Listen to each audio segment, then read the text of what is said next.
Hey, it's the Redeye stream number 121. Crisis, Brazil in crisis. We have lovely Kitty here today. She actually lives down there, and this is something that she really wanted to talk about. So we decided to not take Thursday as our off day. We're going to go ahead and do a quick show for you guys. Lovely Kitty, will you please tell us a little bit about what's going on? Well, it started last week with a crisis regarding a lot of measures that were taken by both the president and the Congress regarding the increasing taxes and increasing the price of diesel and oil in general, and our buses, trucks, and cabs, all of them run on diesel, and the price of diesel went uh, crazy. And it came to a point, our currency, Brazilian real, was stable at 3.10, 3.15 for about the past year, give or take, going up a little bit and going back to 315, going back to 330, something like that, but kind of stable. And it reached to 3.80 in relationship to the stock market, and in the exchange shops it reached 390 plus, almost 4. So, and the stock market stopped completely for a couple of hours on Friday because of the crisis. Nobody was selling, buying anything. It stopped until the government announced a reduction in 10% in taxes for diesel. Still not enough, because uh, it's still too high, and all roads are blocked. All the main all the main roads, all the main arteries here in Brazil are blocked by trucks. We are even having a humanitarian crisis regarding animals, livestock that is trapped in this mess in the trucks. They haven't been fed for over 2 days. Now, so the truckers, I can see them protesting and just not delivering goods. But what it sounds like is they are completely shutting down the entirety of the country. Can the police, break these blockades and make There traffic was flow an again? attempt. There was an attempt, Redeye. There was an attempt, and the population, guided by the Socialist Party, that is called in Portuguese Workers' Party. The letters are P and T. In Portuguese, is PT. It's Workers' Party, and they have the entire support of media, because anyone here in Brazil, they may live in a shanty town, our favelas, they have a cell phone that has an internet connection. So they go to Twitter, they go to Facebook, and they are raising the population against the government, with the caveat that the current president used to be a vice president. We had an impeachment of our elected president in 2016. And the left allegedly says that allegedly he is not the legitimate president, that he wasn't elected. Our balloting system is president and vice president are voted together, because in the absence of the president, it's the vice president who's in charge of the country. The point is, the federal operation, the federal police operation that ousted the president in 2016, back then didn't have enough evidence against the vice president. They have now. And this is deepening the crisis. The president refuses to concede to the demands of the truckers because he's in a very vulnerable position. So does I'm not sure how your economy works exactly. Does the government relegate what fuel prices can be? Like, can you have government intervention to lower prices? Is that within the president's power? They can do this by manipulating the amount of currency circulating. But it's a currency that it's a fake currency. It doesn't have. It's a fiat currency. Yeah, so fiat, it's like most modern currencies. They just put more money into circulation. Since Lula, the president that is former president that is in jail, took office in 2003, our economic plan that we had ongoing, it's the real plan. It established a new currency. In 1994, it was on par with the dollar. The oversight of this plan was that it was tied to macroeconomics. So as the situation worldwide started shifting, there was a small crisis in the value of the real regarding the dollar, the euro, and that was the opening that the Socialist Party needed to get Lula into office. And since then, it was one corruption scandal after another. During his time in the presidency, he had 2 terms. There was one where the president of their party and the treasurer, they were both arrested. It was called mensalão. Mensalão, it's kind of big alimony. It was a sarcastic way of calling the operation, that it was cleaning up the alimony that the governmental agents were giving to themselves. It was the first scandal of the socialist government. And then he had 2 terms, and he put his heiress, actually it's a woman, Dilma Rousseff, in his place to continue his work, whatever he considers work. And during her presidency, the car wash operation was started by the federal police. It tied the Brazilian state-owned oil company Petrobras to contractors. They used contractors to pay bribes to them via giving them, selling them rights for construction. And this completely dismantled the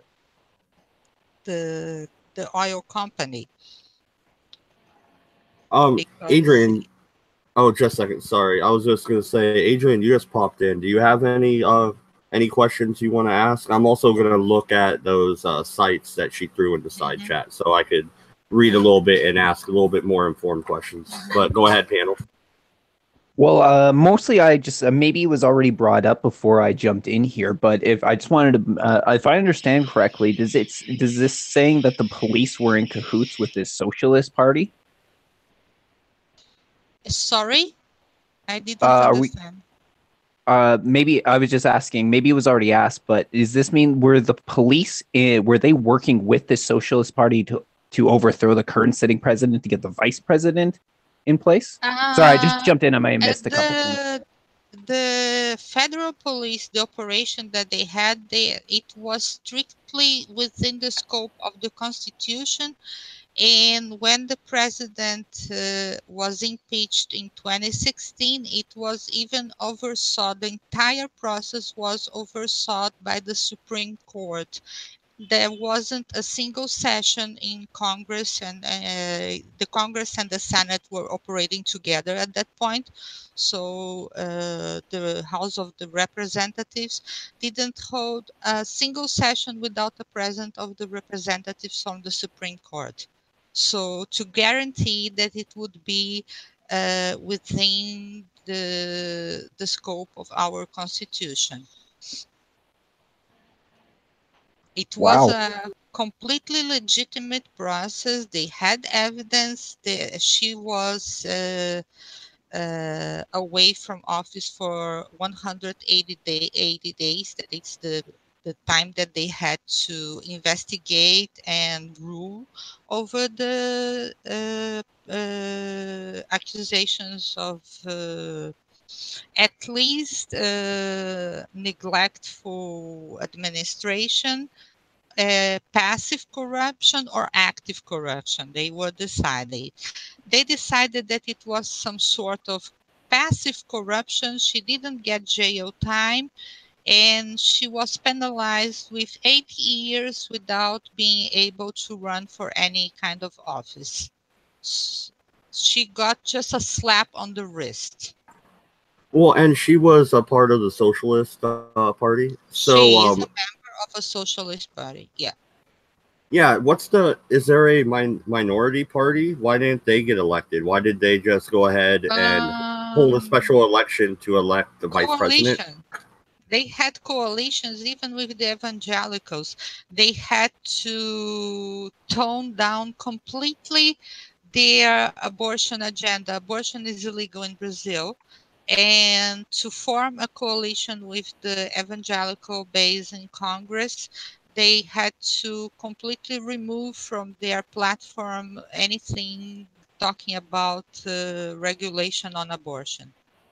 There is even currently a bill that is being kept under wraps to make abortion completely illegal, even in the cases where you can have one abortion, like risk for mother's health, risk for the baby's health, or the child is provenly with some it will be a stillborn birth. They are trying to remove even this. We have a very, very, very strong and big evangelical side in the Congress, spread over several parties. It looks as if, at least according to Wikipedia, that Brazil's almost 65% Catholic, 22% Protestant. Yeah, it used to be a Catholic country. The evangelicals is a United States expert to Brazil. Thank you. Well, actually, nah, never mind. That's way off topic. But no, okay. So the truckers are shutting down all transit within the country. You said something about power outages. How bad is this going to get, do you think, before it gets better? It will get worse. For example, my ISP has been acting out since 3 a.m. The state closer to Venezuela is so overburdened with the refugees that they are having, the name of the state is Roraima. It's on the border with Venezuela, and they are having power outages there because they are having to give health care and food and basic humanitarian aid to the refugees. They are overwhelmed and overloaded, and they are having power outages there. And it's not widespread. It's happening here and there, short power outages, but it can get big if it affects our main power lines here to the southeast region where I live. That affects the line that goes to Rio and São Paulo. If it closes Rio and São Paulo, the country stops. because Brasilia is the capital, but the economical capital is São Paulo, and together, and being the de facto political capital together, sharing with Rio. These are the two most important cities in the country, not the capital, Brasilia. That seems nuts. No, just because I'm looking, I'm like, it looks like you guys are actually one of the greenest nations in the world. It looks like about 75% of your energy production comes from hydroelectric. Yes, but we had some 10 years ago a sabotage act that was done by hackers.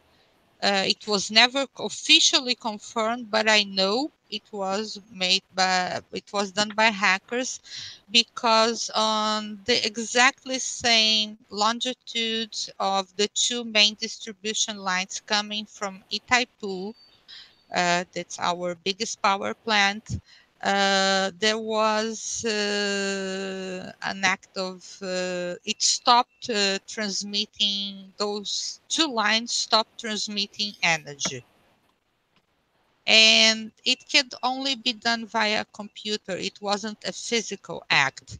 The government blamed on meteorological conditions, but I know people who work with the meteorological system, and there wasn't a single episode that could possibly affect two lines that start spreading, one going east, and the other going starting going southeast and then going northeast. It was impossible for it to happen. It could have only been done via a computer. It was terrifying. A hacking act. And we had over 36 hours of power outage during the summer. Well, no, and don't you guys also have a lot of health issues, like the Zika virus? Didn't that have an outbreak down in Brazil as well? Actually, right now, Redeye, it's yellow fever. Oh, well, that sounds even worse, actually. Yeah. So, what does this transportation shutdown, what is that going to do to the people when it comes to health, emergency situations? Or can you even reach a hospital, is what I'm asking. Well, if you have a private healthcare plan and your healthcare provider, their trucks, their ambulance trucks have diesel, you can get help. Otherwise, you have to drag your ass to the closest hospital possible and pray that the doctors and the nurses and all technicians that you need are there, because there are no buses starting from midnight. They cut 30 to 40% of their bus fleet, and both in Rio and São Paulo and in other major capitals. And starting from midnight, there won't be buses anywhere. So if you don't live close to a subway or a train line, you don't have transport. Public transport is shut down in major cities. Yeah, and we're talking about Brazil, right? So isn't there a lot of rural areas, places that, a lot of people that live not in the city centers, right? They live out in the middle of nowhere. Yes. And these people, they usually rely on diesel run generators where there are no power lines. They rely on diesel generators. They don't rely on solar power. Solar power is something that it's not trending in Brazil, if you can use the word trending as a wide brush. Do you guys get a lot of sunlight? Yep. That seems kind of silly. I mean, like diesel. Brazil is a tropical country. Brazil, the major part of Brazil is in the tropical area, and the northern part of Brazil is in the equatorial area. We have loads of sun. And if diesel's gone up by 40% over 6 months, and many folks are powering like their homes and stuff. earthquakes, we don't have volcanoes, we don't have hurricanes, we don't have any of these natural disasters. Our only natural disaster is the population proper that puts corrupt people in the government. Because Brazilian is very rich in resources. We were not supposed to be a poor country. Yeah. Well, Brazil's the 8th largest economy in the world, and it looks like it's, at least again according to Wikipedia, sorry about that, 40, but you guys are losing $41 billion a year to corruption estimated.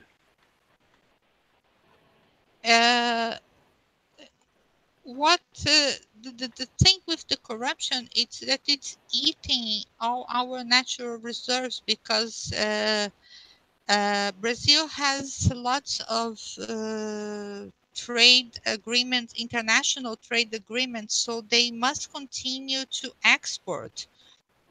And right now, for example, all slaughterhouses stopped because they cannot stock any meat after slaughtering. So this industry is stopped. All plantations cannot sell in the markets because they don't have access to markets. So people who grow any kind of crop, or even a tomato or lettuce or whatever, it will all rot because they can't reach the people who will spread this to other markets. So it's affecting even the small plantation owner, people who grow tomatoes, lettuces, what you name it.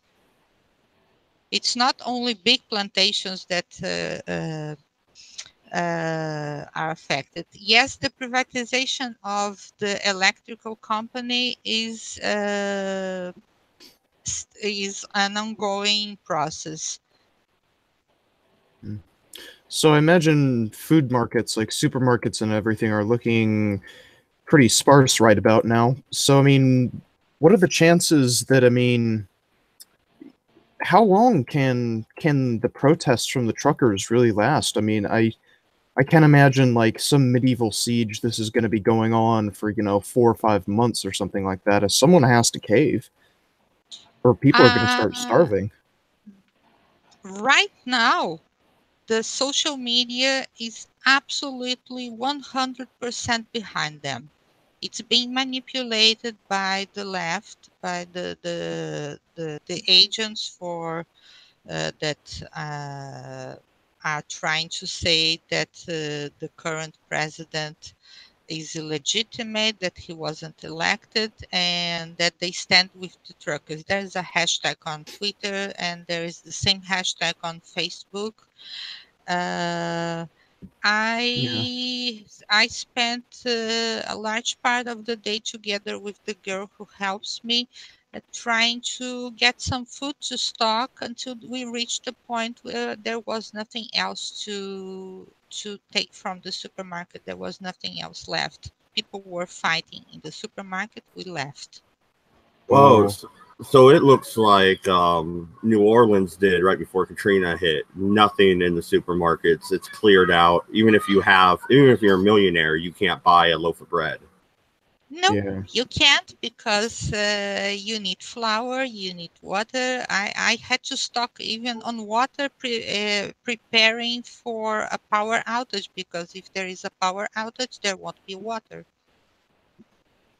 I live in a building. Rio de Janeiro, even though people have an idea of the beaches and like a tropical paradise, it's a heavily urban area. Yeah, absolutely. No, and it looks like at least you're preparing for the worst case scenario. And go ahead. I think it was Adrian that was trying to talk. Go ahead. Yeah, so before you were mentioning about the situation in the hospitals, so I wanted to know how bad is the situation in hospitals if you were to go now? How long would the wait times be? And how bad is that compared to, say, 3 years ago? There is, okay, If you asked me this question a week and a half ago, I would say that 3 years is too little to compare because it's the same situation. Even people who have, like me, a private insurance, health insurance, and don't depend on the non-existent governmental health system, they still wait.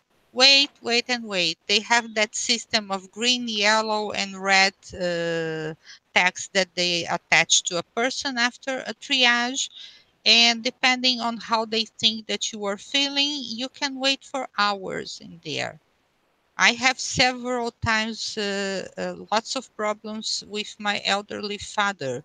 They think that a person that is almost 90 with a flu is a green to yellow. It's not a red condition. And then I have to start fights inside the hospital so that he can get attention, so that he can get at least a bed to sit, to lay, instead of sitting among all those people with all kinds of possible diseases. There is the current healthcare system, the private one, is what the public one used to be 20, 15 years ago. We have a crisis in all sectors. Yeah, no. And do you think it stems from the fact that the socialist elements are controlling the government, or do you just think it's that they're corrupt? Like there could be a good socialist Uh, government as long as it's not stealing money. well, I used to be member of this party in the 80s, and when I was in college, and I believe that they were better than the Communist Party. Actually, we have two Communist Party back then. It was ridiculous. The Communist Party and the Communist Party of Brazil. One supported the USSR, the other supported Albania, from all places. Um, but the Workers' Party seemed to be the ethical left. But when they got to power, it seems to be that they forgot that they used to call themselves ethical, because they were as corrupt as any other government, more corrupt even. I think that in the recent history, after the end of the military dictatorship, we only have one president that was as corrupt as the socialist government. He is from the Northeast. His name is José Sarney, and he is a oligarch. He used to be a landowner, and he currently owns the entirety of the land of his states, and in the nearby states he has chunks of land too. And his daughter was a governor in that state. His entire family is involved in politics. He plunged the country in the 80s into the worst depression we had in the recent history. Yeah. So, I mean, hypothetically speaking, if the government caves and either they remove the tax or someone is forced to step down, I suppose if it's extreme, do you think they're just going to try and do something underhanded to reinforce their political stance? Do you think they're just gonna distribute the taxes elsewhere, like to maybe certain food products, or what do you think they're gonna do to try and avoid this? Certainly, because our minimum wage is a hair under 1,000 reais. If you look at the salary of, let me tell you, the president's salary. Well, is a real a dollar? Are you saying your minimum wage is is $1,000? The minimum, no, 1,000 Brazilian reais. It would be divide this by 4 to a little bit over $250. Well, I can tell you right now, that's a big problem. The Brazilian president receives around $31,000. So he receives 31 times what would be the minimum wage.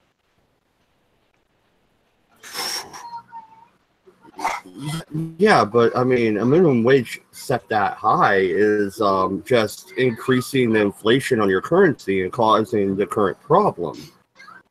Like, I didn't, I didn't graduate from economics, but I did take economics in college, and I can tell you a $200-something minimum wage is a bad flipping idea.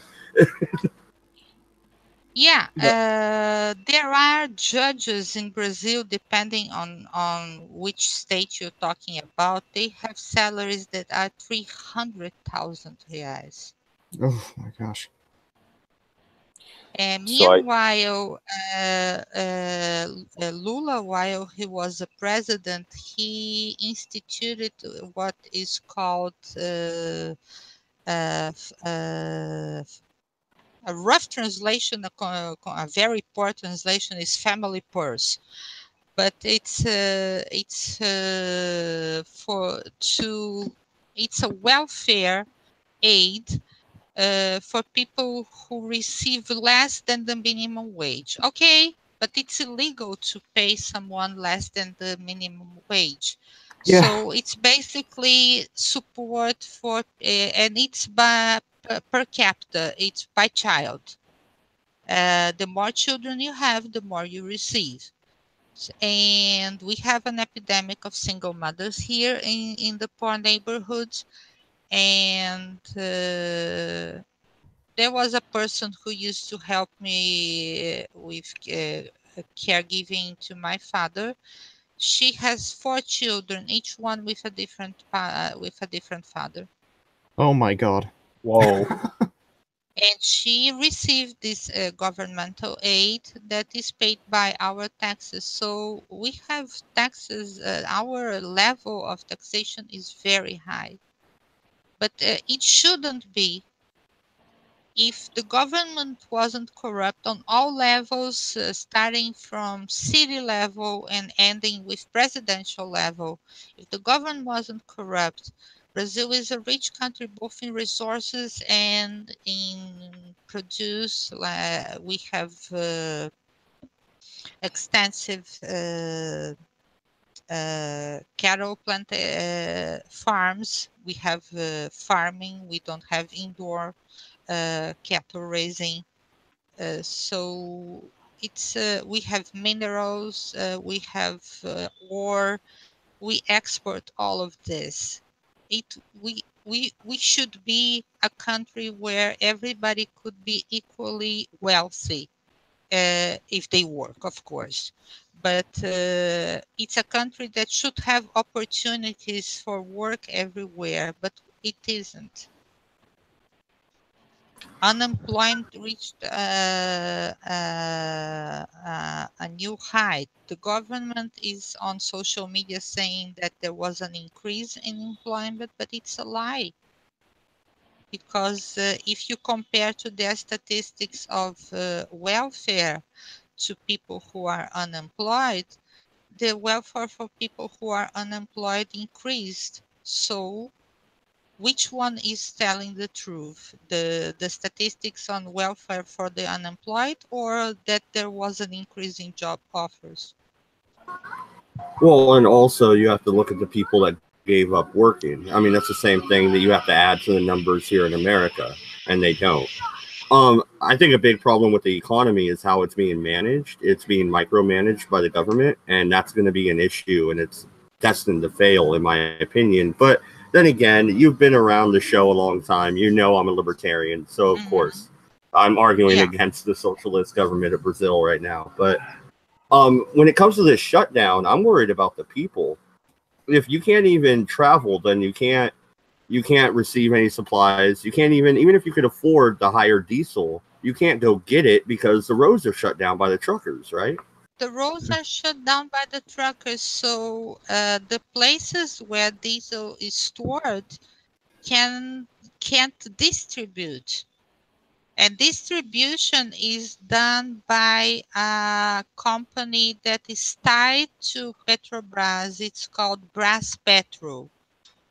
And they are in charge of the distribution of the oil and byproducts that Petrobras develops. No, I just had a horrible thought, but follow me here. Could the government be actually doing this themselves so they could do a Venezuelan type takeover of the oil industry in your country and control the distribution themselves instead of private companies? Could this be a setup? I cannot answer this because it might have some truth behind it, because Mr. Temer, our current president, he is under investigation, and there is evidence tying him up with the car wash operation. And also the president of the Congress and also the president of the Senate. All these people are the second and the third in success in the succession line. All of them are involved in this process. All of them are under investigation.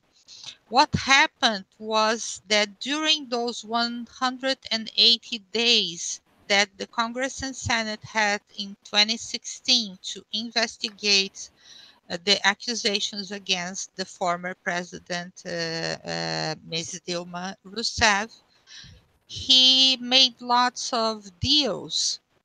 And back then in 2016, the charges were dropped against him. They are being reinvestigated now. So he conceding to the demands of the truckers will be seen as a weak stance from him. But what they want, I hear, have opened. What the truckers are demanding, their demands are not unreasonable. They want that the bill that gives you a ticket that you have voted in our electronic balloting, because we have 100% electronic balloting all over the country, or go back to the paper balloting. They want this. They want either the fulfillment of the bill that gives you a receipt that you have voted, so you can actually count how many people voted, and they will, if this is not fulfilled, they will they will join the popular demand for military intervention. Because everybody but the left wants a military intervention. And they want to be present in all negotiation with all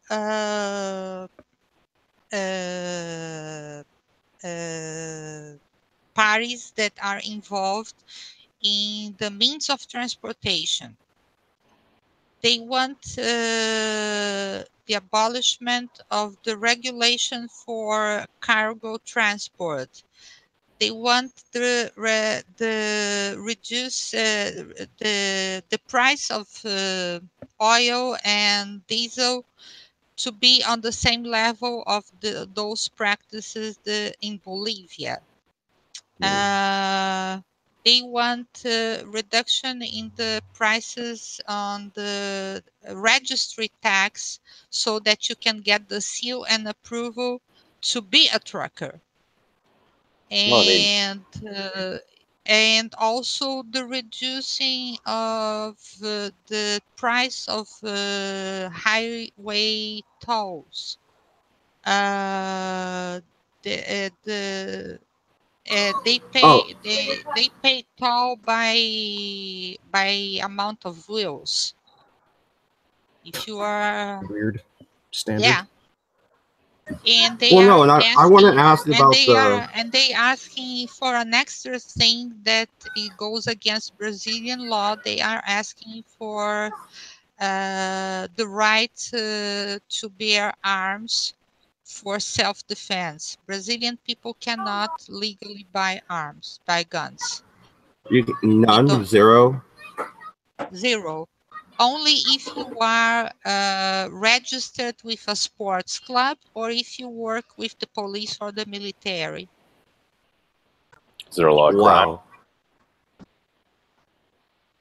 And there are a couple of minor demands that they have, but these are the basic demands that they have. So their demands are not unreasonable. But well, I want to ask a quick question though. When it comes to the roads and the tolls, are the roads owned by the government? Are they publicly owned, or are these private roads that you have to pay a toll on? Neither here nor there. They are on lease to companies that have to revamp them, have to keep them running smoothly and being pretty and stuff. And so they also have the right to charge whatever price, toll price that they want. Okay, asked and answered. Thank you. That's all I wanted. I'm not going to dwell on Mo Roads memes. Don't worry. I just had one question. Like you said, like a lot of those demands, like they seem fairly reasonable, at least to like folks over here in the States.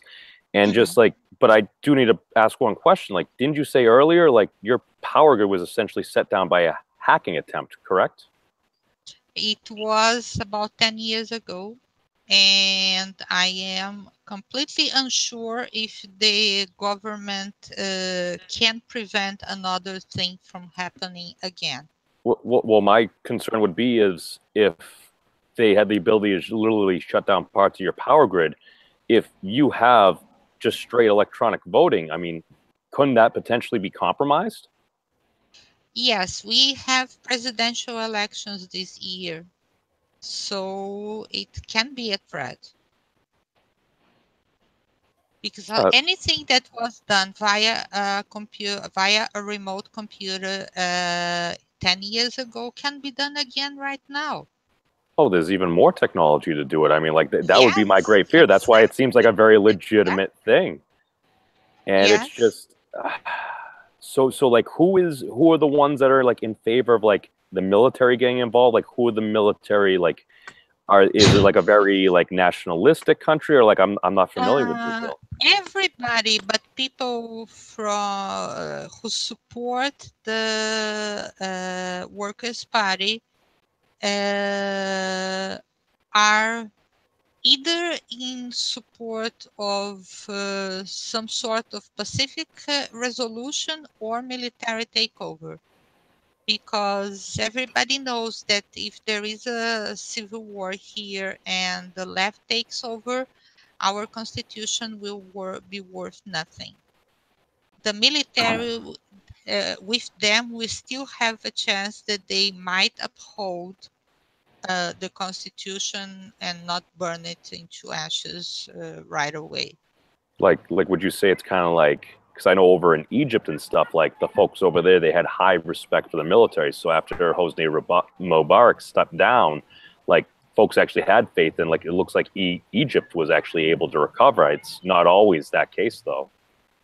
Because we had a military dictatorship here in Brazil. It was part of an international plot started by the CIA. It was called Operation Condor. They interfered with several South American countries, but they ended it.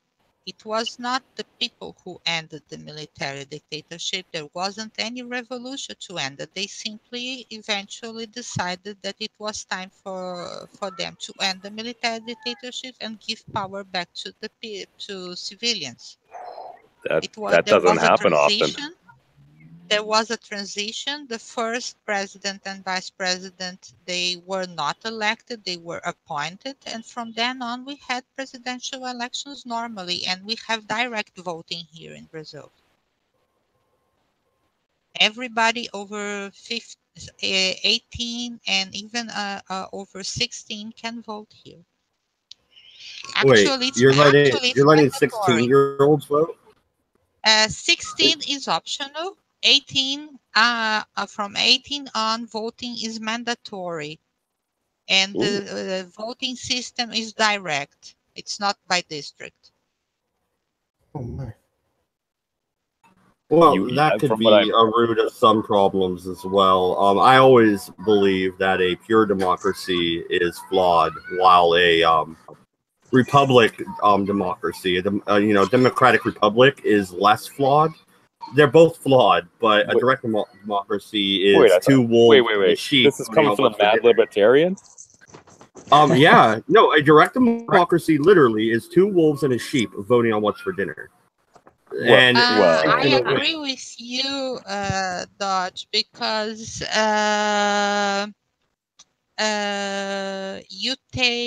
you give all this welfare to the people, and then you use the social media to spread terror among them, telling them that if the right or if the conservatives or even the center wins the elections, they will take away the welfare from you. Nobody would ever use that as a political wedge issue. Something that cannot be undone. Like, okay, I'm the right-wing candidate. I won the elections, and I sign a bill next day that I take the office, and I delete everybody's welfare. It doesn't happen like this. Bills are not done by a president. The president is the executive. It's not the legislative. Yeah, thank you. You're absolutely correct. But giving not only the right, but the obligation of voting for all people over 18, making it mandatory. For example, my passport expired. To get a new passport, I need to go to the voting zone near to which I'm registered and get a fine from them.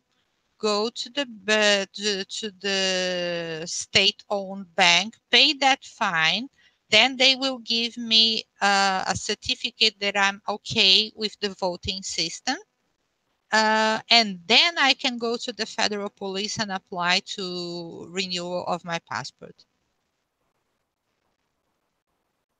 So you need to pay a fine just to renew your passport? Because I refuse to vote under the current system. It's my way of protesting. Because when we had paper balloting, I would write my message on that paper. On electronic balloting, you can only make you can have a white kind of vote. A white kind of vote, what it means? It means that the one who gets the majority of the votes gets your vote too. Or you can make your vote no. You vote for something that doesn't exist. You generate an error in the system and you voted no. These votes are not computed. If you leave it empty, it's called white vote, and this white vote goes to the one who got the majority. So you're actually voting whoever wins. Yeah. No, see, in America, we'll write that, like, I've never done this. I vote Libertarian, but people write down like Mickey Mouse, So that would go to the winner of the election if somebody wrote down a imaginary character. That'd be a white vote. We used to have in Brazilian zoo a very popular monkey. I think he was a gorilla. I don't remember. His name was Tião. It's a short for Brazilian way of calling someone Sebastian. And people voted massively for that. It was a chimp. It's a chimpanzee. People voted massively for Chiao. He actually almost won the elections that year. Oh my God. That is ridiculous. I mean, to be fair, Homer Simpson, I don't think he's ever cracked more than 3 or 4% of the vote. He was a very popular candidate for Rio de Janeiro state governor. He almost won the elections. You know what's actually really funny about that? Is the fact that there's a comic series that I read called Judge Dredd, which is based in a dictatorship future, and that literally happened in that comic series. That orangutan ran for office and it won, and it was supposed to be sort of showing the faults of democracy. So that's actually funny that that Sebastian nearly won that election. Yeah, Sebastian nearly won that election, and he was actually infamous because he used to throw poo at the onlookers. People would provoke him, people would throw bananas at him, and he would throw poo back. So 40, that's your spirit animal. 40, that's your spirit animal. I was going to say, it sounds like he's literally the chimpanzee version of Donald Trump. He just literally was flinging poo at people. I don't know. I think that he would be a better governor than anyone that we ever had here in Rio, and maybe even a better president. Ooh, that's Mr. President. What do you think on this? If all that he would do was would be throwing poo, it would harm our population much less than our elected officials. No, I just want to see President Trump with his Brazilian trip, and he has to duck because he gets pooed at him. It'd be George W. had good reflexes. He did dodge that shoe. Yeah, no, dude, he did that like a ninja. Like that was Matrix style. He did good. So, Kitty, I have to just bring up the big question here, and just for me, like, it is blow the problem. Like, is the drug issue, like, do you think like a lot of the politicians are just making very irrational decisions because they're just, I don't know, getting all fucked up all the time, or like what's going on? Like, why is it so consistently corrupt? Is it, I don't know. Memes, this is a very complicated question because if you ask me who runs the cities, my answer to you, the drug cartels. The Rio de Janeiro state is under the army intervention by executive order of the president himself, because our police is understaffed and underarmed. The drug dealers have better weapons than our police. So our state is under military intervention regarding the police patrol. But the general in charge asked for a budget for the president, and the president gave him 10% of what he asked. How can he fix the problem that is deeply ingrained? And the city of Rio de Janeiro has a very peculiar thing, because there is a stripe of land between a mountain chain where live the people who are quote unquote wealthy, and you can define wealthy going from middle class to the elite. And then in this mountain chain are all the favelas, and then you have the west zone of the city, where is everything else, including the other favelas that are not mountain based. But this chain of mountains, it has trails that they use to escape, and they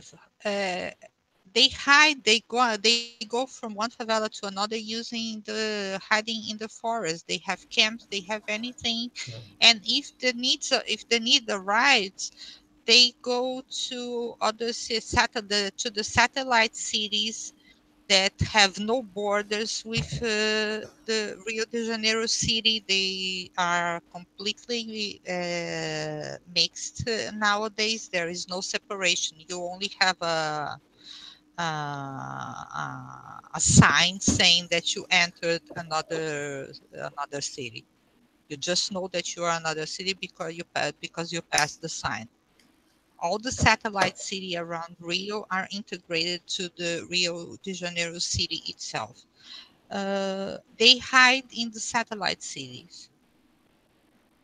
So finding the bosses, it's the big boss from Brazilian drug dealing. It's from Rio, and he's in a federal jail prison, and he commands the drug dealing from there. He even graduated as an attorney while he was serving his time. He's serving a 300-year sentence.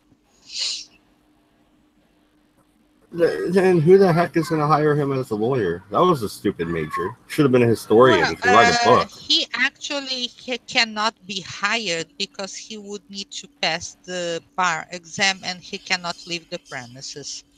But for all intents and purposes, he studied the same thing that all attorneys study when they go to law school. Well, and I just want to open the floor to you to say anything else you want to, because you had told us ahead of time that you only wanted to do an hour. We're approaching that. So anything else you want to tell the people watching or us on the panel? And yeah, go ahead, and then we'll wrap it up. If anybody has any other question that is related to the situation, I will try to answer. And why I reached out to people on Twitter and on other social medias to tell the story was because the mass media is not telling it. And where I found like Reuters, New York Times, they are broaching the subject with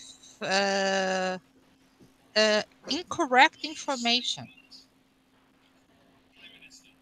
And they don't explain why it's happening. Absolutely. So, Panel, any other questions for? Or no, if you're, I'm sorry, I took that pause as you were done. Go ahead. no, I paused. But yeah, anybody else on the panel? Any questions? A lot of you guys were really quiet, so I shoot some have a questions to her while question you can. here from the chat on YouTube. Zachary is asked, why do sports team? It's not sports team. It's fire ranges. People have to register with a fire range, undergo a training, get a certification, and present this certification to the authorities. They can buy a weapon, but the weapon is kept at the fire range. They cannot keep it at home. Sounds very similar to the British way of doing things. No, but you Brits get to take it home. That's the only thing I was thinking is, yeah, that sounds almost British, but at least the Brits get to have it in their home. True. People here in Brazil do have guns at their houses, but they buy them from the drug dealers. Yeah, it's like a one-stop shopping mall. That's the problem with a drug war. But yeah, panel, shoot some questions at her before she has to go. Well, I don't really have any questions. I mean, it seems like it's going down the same route as Greece did back in 1933, around that time. I mean, if there's a potential for an uprising, a right-wing takeover, that never ends up well. That'll be like Pinochet or something. Get very weird very quick. The problem is that it's not a right-wing takeover. The threat of the takeover is coming from the left. Their main claim is that the current president, who used to be the vice president, wasn't elected. That's the lie that they are spreading via social media. Even the president that was impeached, she posted a mocking picture this morning riding a bike, and under the picture she posted a hashtag elected president. So they are trying to undermine the vice president who was elected together with her, using the knowledge that the population in general doesn't know that when they vote for the president, they are voting for the vice president too. People just don't know this. Well, the education system's not exactly great, is it? No, it's terrible. It's not going to help the situation. So it's more like, so it's a communist takeover that you're looking to have. This is going to be like a Bolshevik revolution then. The fear that people from the center to the right have at the moment is that we would have what was a Russian Revolution in the beginning of the 20th century. And oh, yeah, this is that worked out well, didn't it? Yeah, that went very well. Which is why I live in Brazil. My parents had to eventually leave. My grandparents and parents have to leave Russia because of Stalin during World War II. So yeah, it didn't go very well. And this is why people are supporting, if the need arises, a military intervention, because people don't want to live under a communist regime. For other people that are currently facing similar situations, what would be the biggest warning signs you would tell them to look at?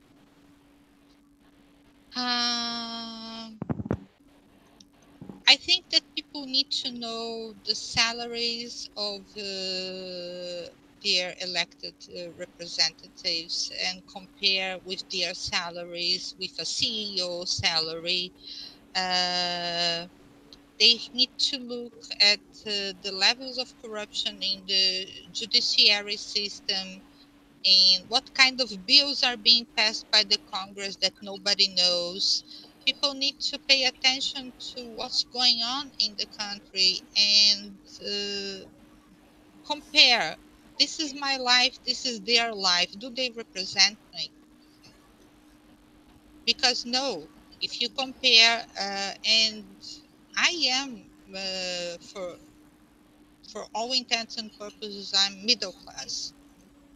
So I should be considered privileged. But comparing to their salaries and all the privilege that they get, I'm nobody.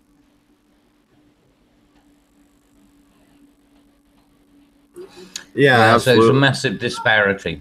Well, I mean, so this basically the government has brought this upon itself, really, through just a clearly self-destructive streak within it that thinks that the people will never revolt. Yeah. It's almost like Louis XIV, you know. They underestimate the power of the people, and the supporters They underestimate of the the numbers of workers, the people. and the supporters of the Workers' Party underestimate the power of reaction from the other side, which is I am concerned with a civil war. And if a civil war happens, I hope, and other people that think like me hope, that then the military will intervene in the situation. But by then it will be too late. There will be looting, there will be dead people in the streets. I don't know. We already are facing a shortage of food. So do you think that they might go for nationalizing as many resources as they possibly can? You know, central control model. It can happen under either side. It can happen either by under communist regime or even under a military takeover. Absolutely. I'm just saying, do you think that that's something that they might try to, you know, the government, in order to secure its position, grab as many resources as it can and give away a whole bunch of shit free, you know, not looking towards the future, you know, quick payoff? Because like the oligarchs in Russia, you know? Yeah. The telecommunications company used to be state-owned. It was privatized. The power distribution, building and generation and distribution company is state-owned. It's being privatized. The only one that they don't privatize, but they have their stocks in the market, in the stock market, it's the oil company. It's state-owned, but it has stocks in the market.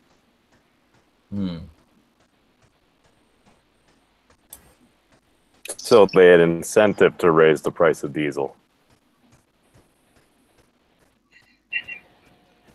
Sorry? Oh, so they had the incentive to raise the price of diesel if they had stocks in the market. Because if you raise the price of diesel, then at least on paper, you're like, oh, we're going to see more profit, correct? Well, it depends. If you're a producer, not a consumer. I mean, if you're a net user as opposed to a producer, then it will work against you. Well, isn't that what this whole like strike's about? There is a limit of what people accept, and then people start rioting, like the truckers are doing right now. Because they are already extremely constricted by the amount of taxes and how much they pay to use the roads, and then they raise like 56% the taxes on diesel and oil. Of course, there is a reaction. Oh, fuel costs kill truckers, absolutely. So I don't blame them for their reaction, but their reaction is harming the country, and it's being used to manipulate the gullible.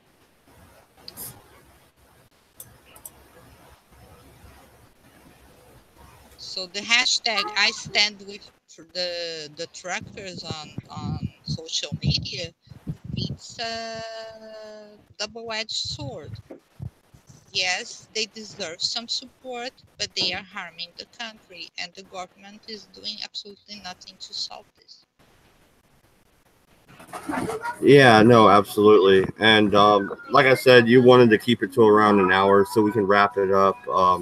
Is that all you wanted to say for right now? I know you're going to be on Chairview's channel tonight, right? You want to tell us, you want to tell everybody where to find him? I know him, we're friends, but...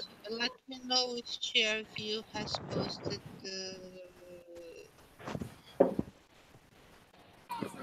yeah, no, he hasn't posted the link yet, but it will be on Chairview's channel. No, and he's really cool, you guys. You should go check it out and you know, go hit subscribe to him, at least after you subscribe to my channel. Any last thoughts, panel? You guys were pretty quiet today. No, and that's good, I guess. You know, we were nice to our guest here. It's not the usual Redeye banter. But any last thoughts? Is there anything we can do to help? Oh my God, ow. I posted the link to Chairview channels here in the inside chats for you to share. Well, what I was going to say is, yeah, no, I think it was good that we all took a chance to be quiet and listen to what you had to say, because your information has been very, very important to even some of the things that are going on in our own countries right now. And I've just, as I was listening to you, I've been paying attention and just sort of comparing some of the things going on in my own countries, and I've noticed just how it all seems to be the same. It's all about controlling the people in every possible way, limit their ability to defend themselves, limit their ability to feed themselves, limit their ability to move around, pretty much taking away every single bit of freedom so that way the government can have as much control as possible. So I want to thank you for sharing this information. This has been very informative. Well, thank you all for, first of all, thank you for Dodge for hosting this, and thank you guys for coming by and asking the questions, because just telling a story is nothing if people don't ask questions. Yeah, thank you so much for coming on. Really enjoyed it. And good luck on Share Restream. Oh, thank you.